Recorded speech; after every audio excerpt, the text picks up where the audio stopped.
Most people think that China is the biggest owner of America's debt. But what if I told you they're not even close?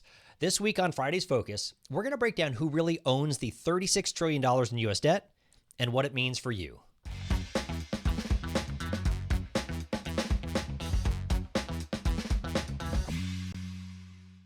All right, welcome to the Wealthologist Friday Focus. I am Chris Hobart. Now, every Friday, we're going to take one economic headline and we're going to break it down so you can better understand your money, your strategy, and also just the world around you.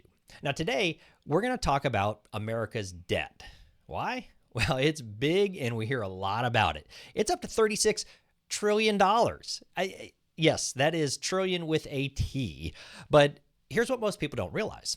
It's not just foreign countries holding that debt. In fact, it's actually mostly us. So who owns America's debt? Well, let's start with this. About 1/3 of that $36 trillion is owned by the U.S. government itself. This is what's called intragovernmental holdings. Now, think of trust funds like Social Security or Medicare, really money owed to future retirees. Then there's the private domestic market.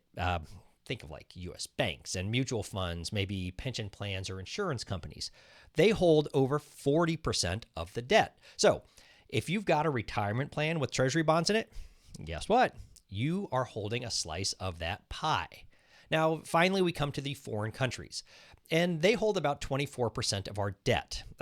Japan, well, they lead the way, and they're followed by China.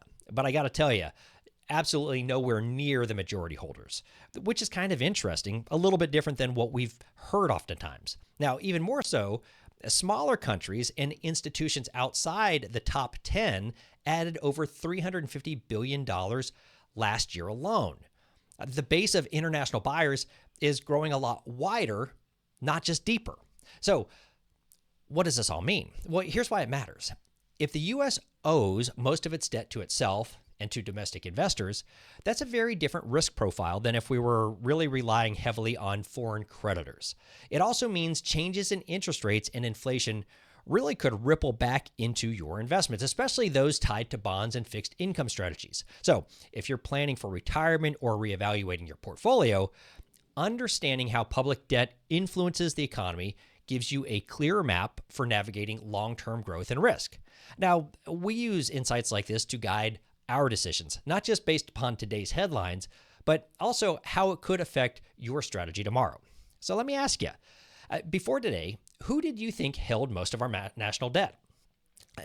Hopefully today's breakdown surprised you a little bit.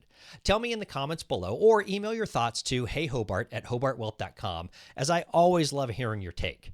All right, thanks again for watching Wealthologist Friday Focus. If you found this helpful, share it with a friend or a colleague who's trying to make smarter financial decisions. And we'll be back next Friday with another insight that helps you take better control of your wealth journey. Until then, stay informed and stay intentional.